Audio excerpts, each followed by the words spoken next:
Hello student, आज हम पढ़ेंगे हिस्ट्री का chapter number 2, from trade to territory the company establish power.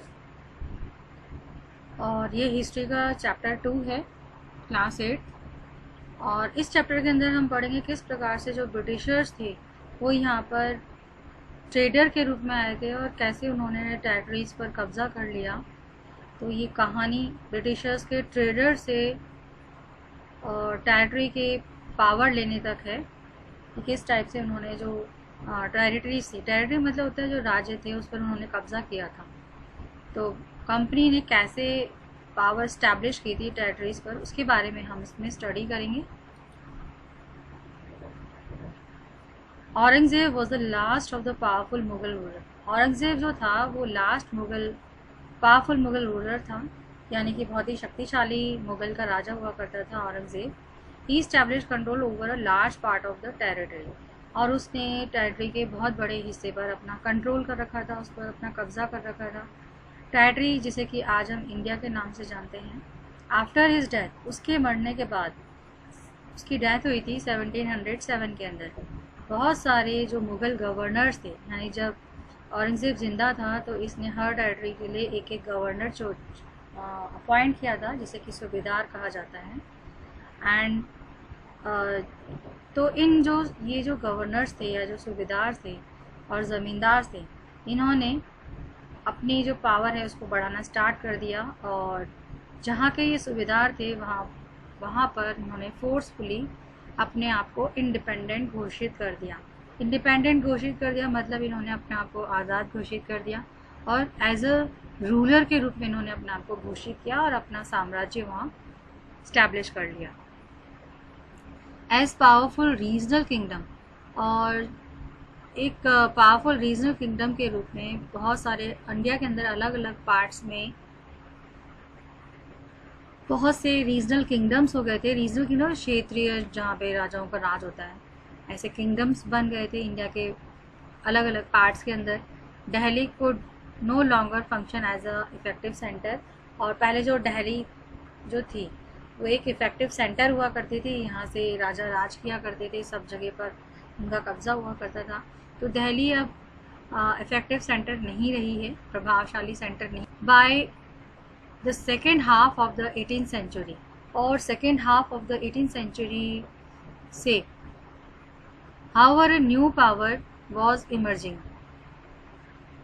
एक नई पावर सामने आई on political horizon. Political horizon पे, पॉलिटिकल मीन्स राजनीतिक, हॉरिजन मीन्स क्षेत्र, राजनीतिक क्षेत्र के अंदर एक नई पावर आई, और वो पावर थी Britishers, the British. Did you know that the British originally came as a small trading company? क्या आप जानते हैं जो ब्रिटिशर्स थे वो यहाँ पर एक छोटी सी ट्रेडिंग कंपनी के रूप में यहाँ पर आए थे, and were reluctant to acquire territories, और बाद में धीरे धीरे उन्होंने जो टेरिटरीज थी, जो राज्य थे, उन पर कब्जा करना शुरू कर दिया। How then did they come to master of a vast empire, और किस प्रकार से वो मास्टर बने एक बहुत बड़े एम्पायर के। In this chapter you will see how this come about, और इस चैप्टर के अंदर आप देखेंगे ये सब कैसे हुआ, केम अबाउट। ये डायग्राम दे रखा है, इसके अंदर बहादुर शाह जफ़र और उसके बेटों के बारे में बताया कि जिस बहादुर शाह जफ़र को अरेस्ट कर लिया गया था कैप्टन हडसन के थ्रू। और आफ्टर औरंगज़ेब के बाद there was no powerful Mughal ruler, कोई भी पावरफुल मुगल रूलर नहीं हुआ करता था औरंगज़ेब के बाद। But Mughal emperor continue to be symbolically important, लेकिन जो मुगल एम्परर थे वो लगातार शासन कर रहे थे। In fact when a massive rebellions against British rule broke out in 1857, और 1857 के अंदर ब्रिटिश रूल के खिलाफ बहुत सारे लोगों ने विद्रोह कर दिया था। रिबेलियन मतलब होता है विद्रोह कर देना ब्रिटिशर्स के खिलाफ। बहादुर शाह जफ़र, और उस समय मुगल एम्परर थे Bahadur Shah Zafar, was seen as a natural leader, और लोगों ने अपना लीडर बनाया हुआ था। Once the revolt was put down, एक बार जब उस रिवोल्ट को दबा दिया गया, कंपनी के through Bahadur Shah Zafar was force to leave, Bahadur Shah Zafar को मजबूर कर दिया गया कि वो अपने साम्राज्य को छोड़ दें, किंगडम को छोड़ दें। And his son were shot, और उनके बेटों को कोल्ड ब्लडेड यानी कि बिना दया भाव से उनके दोनों बेटों को मार दिया गया, गोली से उड़ा दिया गया। East India company comes east, east India company थी जो ईस्ट से आई थी। अगर आप देखेंगे तो ब्रिटिश आइलैंड यहाँ पर है, यूरोप के अंदर है ब्रिटेन, यहाँ से ये आए थे और इंडिया के अंदर, और इन्होंने एंट्री करी थी ईस्ट की साइड से। तो ये सबसे पहले पहुँचे थे कैलकाटा, यहाँ से इन्होंने एंट्री की थी इंडिया के अंदर। और कुछ जैसे पहले ये आए थे अफ्रीका के अंदर, रुके कैप गुड हॉप, फिर यहाँ से इन्होंने फिर ये आए इंडिया के अंदर, मद्रास से, कैलकाटा मद्रास से इन्होंने एंट्री ली। ये अलग अलग जगह के बताए गए हैं कहाँ से अलग अलग लोग, अलग अलग जगह से लोग आए थे, क्योंकि कुछ फ्रांस के भी थे, पुर्तगीज़ के भी थे, पुर्तगाली भी आए थे यहाँ पर इंडिया के अंदर। तो इन 1600 के अंदर the east India company acquired a charter. East India company को इंग्लैंड की जो रानी थी क्वीन एलिजाबेथ फर्स्ट, इनकी तरफ से एक चार्टर मिला। चार्टर मीन्स होता है एक रॉयल पत्र जो होता है, जिसमें कि इस कंपनी को, ईस्ट इंडिया कंपनी को इजाज़त दी गई थी कि वो उनको एकाधिकार दिया गया था कि वो ईस्ट की तरफ जाके व्यापार करें। तो ये ब्रिटेन है और इसके ईस्ट की तरफ इंडिया आता है, तो यहाँ पे जाके व्यापार करें। This meant that there no other, इसका मतलब ये हुआ कि कोई दूसरी ट्रेडिंग ग्रुप जो है इंग्लैंड की, वो उनसे कंपटीशन करने के लिए नहीं जाएगी, ईस्ट इंडिया कंपनी से कंपटीशन नहीं करेगी।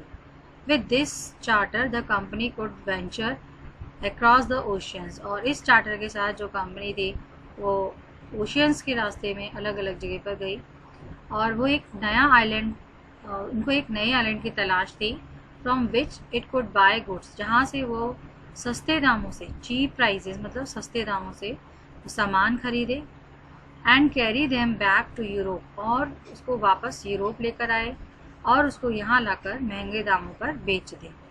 The company did not have to fear competition, और कंपनी को कोई डर भी ना हो कि कोई इंग्लिश जो ट्रेडिंग कंपनी है वो उनसे कंपटीशन करेगी। Mercantile trading companies in those days made profit primary by excluding competition, और जो मर्केंटाइल ट्रेडिंग कंपनी थी उन दिनों में उनको सबसे ज़्यादा प्रॉफिट वो अर्न कर रहे थे, profit primary by excluding competition, और उनको कोई कंपटीशन का भी सामना नहीं करना पड़ रहा था।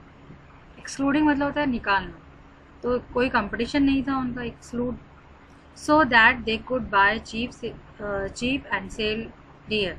तो वो लोग क्या करते थे कि सस्ते दामों पे सामान खरीदते थे और वहाँ जाके महंगे दामों में बेच दिया करते थे। मर्केंटाइल किसे बोलते हैं? मर्केंटाइल अ बिजनेस एंटरप्राइज है, यानी एक बिजनेस संगठन है एक तरह से, दैट मेक्स प्रॉफिट प्राइमरी, और इसका जो मेन काम होता है प्रॉफिट का माना होता है व्यापार के थ्रू, बाइंग गुड्स चीप्स, सस्ते दामों पर सामान को खरीदना और महंगे दामों पर सामान को बेचना। The royal charter however could not prevent other European powers, हालांकि जो रॉयल चार्टर था वो यूरोपियन पावर को बचा नहीं सका from entering the eastern market में एंटर करने से। By the time the first English ship, और उस समय जो सबसे पहला इंग्लिश शिप था वो वेस्ट कोस्ट ऑफ अफ्रीका में पहुंचा। अभी आपने देखा था मैप के अंदर, अफ्रीका के अंदर गया था और जगह थी round the cap of good hope and cross the Indian ocean, और इंडियन ओशन को क्रॉस करके जो पुर्तगीज थे वो पहले से ही वेस्टर्न कोस्ट की तरफ मौजूद थे इंडिया के अंदर, and had there base in Goa, और उन्होंने अपना बेस बना रखा था गोवा के अंदर। In fact it was Vasco da gamma, और जो वास्को डी गामा था वही, उसने ही इसकी तलाश की थी। ये एक पुर्तगीज एक्सप्लोरर था, इसने ही खोज की थी वास्को डी गामा ने इंडिया की, and who had discovered the sea route, और इसी ने ही सी रूट को डिस्कवर किया था इंडिया के इन 1498 में। By the early 17th century, और अर्ली 17th सेंचुरी के अंदर the Dutch too were exploring, और जो डच थे वो भी एक्सप्लोर की पॉसिबिलिटीज़ के लिए, possibilities of trade in Indian oceans, तो डच भी थे, वो भी वहाँ इंडियन ओशंस के थ्रू इंडिया के अंदर पहुँच गए थे। सून द फ्रांस ट्रेडर, और बहुत जल्दी जो फ्रांस ट्रेडर थे वो भी वहाँ पर पहुँच गए। द प्रॉब्लम वॉज दैट, और जो प्रॉब्लम थी वो ये थी that all the companies were interested in buying the same things. अब जिसमें आपने देखा इसमें फ्रेंच के भी पहुँच गए, डचेस भी थे, इसमें पुर्तगीज भी थे। अब इनके बीच में जो समस्या थी कि वो सभी एक ही जैसी चीज़ खरीदना चाहते थे, सेम चीज़ को ही बाय करना चाहते थे। The fine qualities of cotton, और वो थी जैसे बहुत ही अच्छी क्वालिटी का, फाइन क्वालिटी का cotton and silk produce in India, जो कि इंडिया में प्रोड्यूस हुआ करता था silk, had a big market, इसका बहुत बड़ा मार्केट था यूरोप के अंदर। इसके अलावा पेपर, क्लोव्स, पेपर मीन्स होता है काली मिर्च, क्लोव मीन्स होता है लौंग, कार्डिमम मतलब होता है इलायची, और चिनामोन मतलब होता है दालचीनी। तो इन सब की बहुत ज़्यादा डिमांड थी, और ये सारे गरम मसाले हैं, तो इनकी डिमांड यूरोपियन कंट्रीज़ के अंदर बहुत ज़्यादा हुआ करती थी। Competition amongst the European companies inevitable pushed up the price. अब इन कंपनीज के अंदर खरीदारी के जो कंपटीशन था उसकी वजह से, क्योंकि हर कोई ये खरीदना चाहता था, और इसकी वजह से जो दाम थे वो बढ़ गए। पुश्ड अप प्राइस मतलब होता है दाम का बढ़ जाना। Eight which these goods could be purchase, और जिस दाम से ये जो चीज़ें थी इनको परचेज किया जाता था, परचेज मीन्स खरीदना। And this reduce the profit, और इससे क्या होता है कि जो प्रॉफिट था जो ये लोग पहले कमा रहे थे वो कम हो गया। रिड्यूस मीन्स कम होना, अर्न मीन्स कमाना। The only way the trading companies, केवल एक ही तरीका था जो ट्रेडिंग कंपनीज थी could flourish bye eliminating rival competitors, और जो ट्रेडिंग कंपनी थी वो तभी वहाँ पर फ्लोरिश हो सकती थी। फ्लोरिश मतलब फलना फूलना या पनपना। तो वो केवल जो राइवल कंपनीज थी या कंपटीटर्स थे उनको ख़त्म करके, एलिमिनेटेड मतलब होता है फिनिश करना, और राइवल मतलब होता है प्रतिद्वंदी या जो विरोधी कंपटीटर जो कंपटीशन कर रहे थे उनके साथ, उनको ख़त्म करके ही जो ये ट्रेडिंग कंपनी थी वो वहाँ पर फल फूल सकती थी। The urge to secure market therefore led the flees fires battle, fires मतलब होता है भयंकर। अब मार्केट पर अपना कब्जा करना, अपने मार्केट को सिक्योर करने के लिए बहुत भयंकर लड़ाई हुई। बैटल मीन्स युद्ध हुआ बिटवीन द ट्रेडिंग कंपनीज, ये जो अलग अलग ट्रेडिंग कंपनीज थी इनके बीच में। थ्रू द 17th सेंचुरी, और 17th सेंचुरी से 18th सेंचुरी तक दे रेगुलरली सैंक ईच अदर शिप, सैंक मतलब होता है डुबोना, तो ये लोग लगातार एक दूसरे के शिप को डुबोते रहे। ब्लॉकेटेड रूट्स, और इन्होंने जो रूट्स थे उनको ब्लॉक कर दिया, उसमें रोक लगा दी। एंड प्रिवेंटिंग राइवल शिप्स, जिससे कि जो राइवल शिप्स हैं वो मार्केट के अंदर एंटर ही ना कर पाए from moving with the supplies of goods. Trades was carried on with arms, और जो ट्रेड्स था वो आर्म्स के थ्रू किया जाने लगा, मीन्स हथियारों का इस्तेमाल होने लगा इसके अंदर। And trading post were protected through the fortification, और जो ट्रेडिंग पोस्ट है इसको ये प्रोटेक्ट करने के लिए फोर्टिफिकेशन करने लगे। फोर्टिफिकेशन मतलब किले वगैरह बनाने लगे, किलाबंदी शुरू कर दी।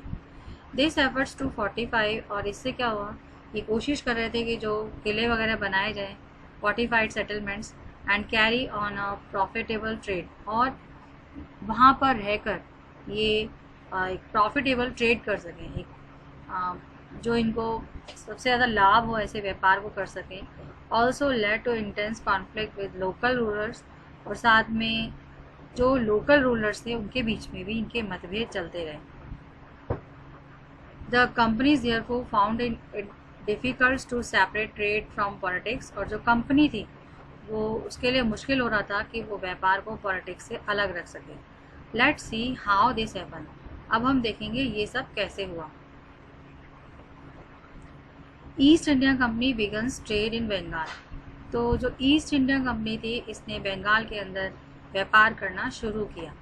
द फर्स्ट इंग्लिश फैक्ट्री, सबसे पहली जो इंग्लिश फैक्ट्री थी इसको सेटअप किया गया हुगली नदी के किनारे पर 1651 के अंदर।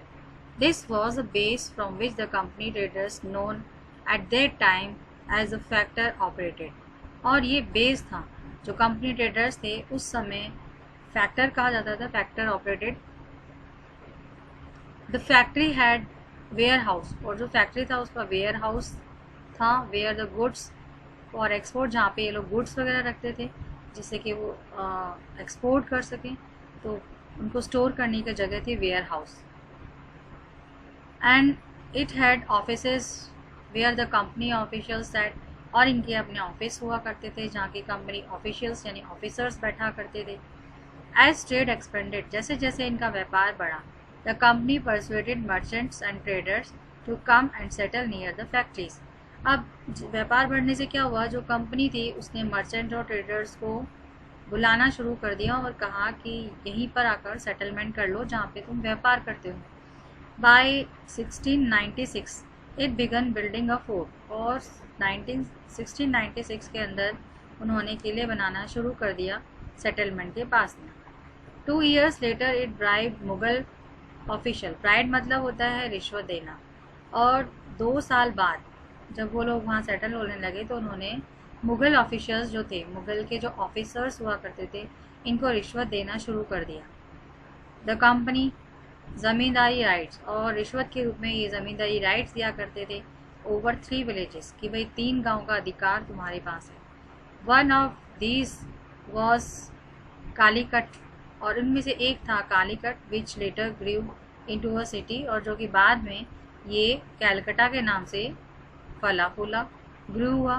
बाद में इसको आज हम इसको कोलकाता के नाम से जानते हैं। तो सबसे पहले इसको कैलीकट कहा जाता था, दैन इसके बाद इसका नाम कैलकटा पड़ा और अब इसको कोलकाता कहते हैं। As it is known today, it also persuaded the Mughal emperor, और इसने जो मुगल एम्परर थे औरंगजेब, उनसे एक फरमान जारी करवाया, to issue a farman granting the company the right to trade duty free.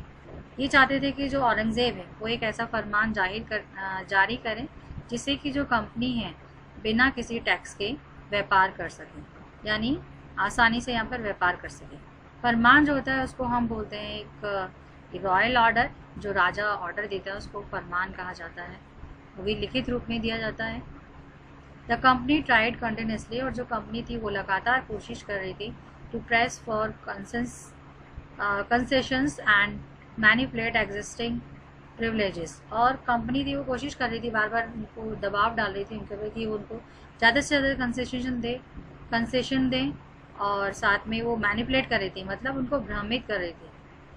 Existing privileges यानी सुविधाओं से रिलेटेड, वो चाहते थे इनको ज़्यादा से ज़्यादा कंसेशन मिले और साथ में उनको सुविधाएं मिले। औरंगजेब्स फरमान, जो औरंगजेब था उसने फरमान दिया, Aurangzeb's farmans for instance had granted only the company the right to trade duty free. Aurangzeb ने फरमान दिया जिसमें कि वो बिना टैक्स के यहाँ पर व्यापार कर सकते थे, but officials of company who were carrying the private trades the sides were expecting to pay duty. लेकिन जो ऑफिशियल्स थे कंपनी के, या जो ऑफिसर्स थे, उनसे कोशिश की जा रही थी कि जो प्राइवेट ट्रेड कर रहे हैं, प्राइवेट व्यापार कर रहे हैं अपना अलग से, उसकी साइड लेकर उनको ड्यूटी देनी पड़ेगी। ड्यूटी मीन्स टैक्स देने पड़ेंगे। दिस दे रिफ्यूज टू पे, और जो ऑफिसर्स थे उन्होंने उसको देने से मना कर दिया, कॉजिंग एन इनॉर्मस लॉस, जिससे कि बहुत ज़्यादा लॉस हुआ रेवेन्यू का फॉर बंगाल के। How could the nawab of Bengal, कैसे जो नवाब था बंगाल का, मुर्शिद कुली खान, नॉट प्रोटेस्टेड। जो बंगाल का नवाब था उस वक्त मुर्शिद कुली खान था, और इन्होंने कैसे उसका विरोध नहीं किया, क्यों नहीं किया, उसका रीज़न इसमें आगे बताएंगे। तो ये क्यों नहीं किया उसका रीज़न, इसका आप how trade led to battle इसमें आ जाएगा, किस प्रकार से जो व्यापार था वो बैटल के अंदर कन्वर्ट हुआ। बैटल मीन्स युद्ध में कन्वर्ट हुआ, इसमें हम पढ़ेंगे। तो तब तक जो मैंने पढ़ा है उसको आपको पढ़ना है। Okay, bye, have a nice day.